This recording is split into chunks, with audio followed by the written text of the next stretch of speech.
Bom dia!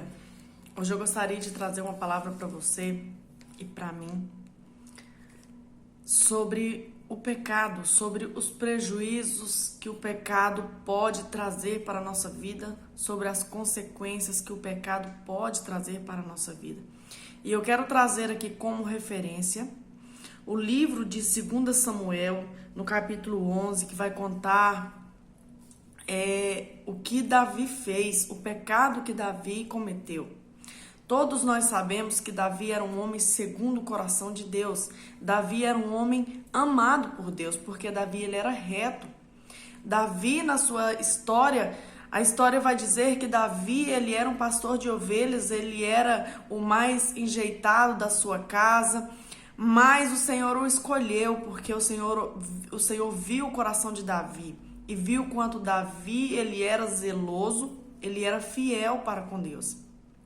Porém, quando Davi se tornou rei, ele cometeu um pecado absurdo. E a história vai contar que Davi, ele se apaixonou pela mulher do seu soldado. E se apaixonando por ela, Davi levou ela para dormir com ele e teve relações com ela e ela engravidou. Aqui nós já vemos o prejuízo e a consequência do pecado. Não pense você que o pecado que a gente comete, ele vai ficar por isso mesmo. Não pense você que praticando um pecado, seja ele grande, como foi o pecado de Davi, ou seja ele pequeno, ele vai ficar por isso mesmo. Ninguém viu, ninguém sabe de nada. Tem uma coisa na sua mente: Deus viu o pecado que nós cometemos. Deus vê o tempo todo. E às vezes a gente pensa que vai cometer um pecado e vai ficar abafado. E foi exatamente o que aconteceu com Davi. Davi, ele se deitou com a mulher de Urias. Urias era o seu soldado. E o que aconteceu? A mulher engravidou. A consequência do pecado de Davi trouxe um filho indesejado. Ela engravidou. E como Davi não sabia o que fazer, ele continuou ainda mais pecando. Por quê? Porque ele chamou o soldado, fez com que o soldado viesse até a casa dele e se embebedasse, porque Davi queria que o soldado deitasse com a sua esposa e tivesse relações com ela, para que quando ela tivesse o filho, todos soubessem que o filho era do marido dela. Mas não foi isso que aconteceu. A Bíblia vai dizer que o soldado, Urias, ele não quis deitar com a mulher, ele não foi para casa. E Davi, sem saber o que fazer, ele só foi complicando a situação. Porque o pecado, quando a gente comete um pecado, a gente quer encobrir e a gente quer fazer de tudo para manipular, quer fazer de tudo para sair fora daquela coisa errada que a gente fez. Mas quanto mais a gente tenta sair, mais a gente se afunda.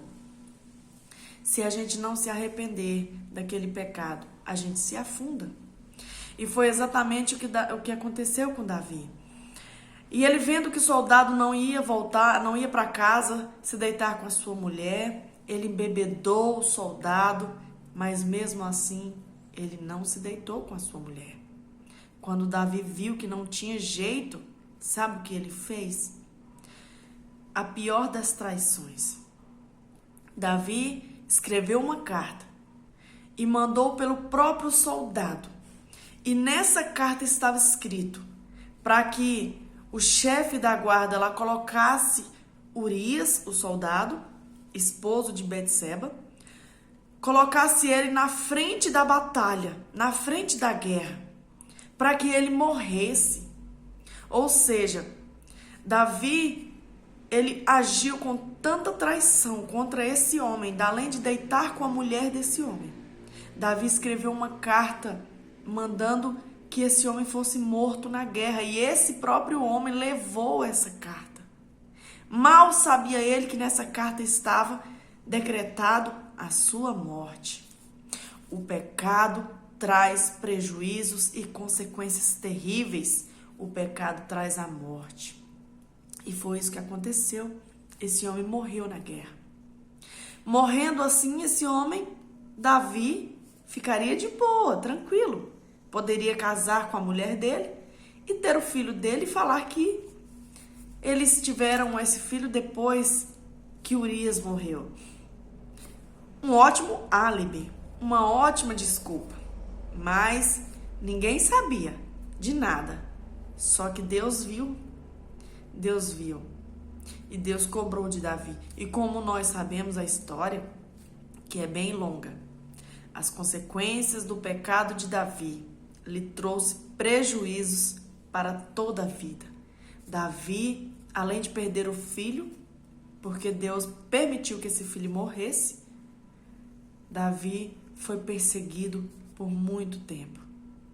Então, meus queridos, precisamos pensar, precisamos pedir a Deus para nos dar força, para que o pecado não nos vença. Precisamos sim orar, vigiar, para que o pecado ele não nos atraia, ele não nos agarre, porque o pecado muitas das vezes parece ser algo, aliás, sempre, ele parece ser algo muito bom, mas o final é morte, o final é a perdição.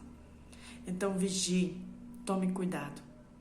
Não permita que o pecado entre na sua casa e destrua a sua vida e destrua a sua família. Tome muito cuidado, que o Senhor possa proteger a sua mente e o seu coração, para que você não peque contra o Senhor e não peque contra você mesmo, contra a sua casa, contra a sua família. Então vigie, em nome de Jesus.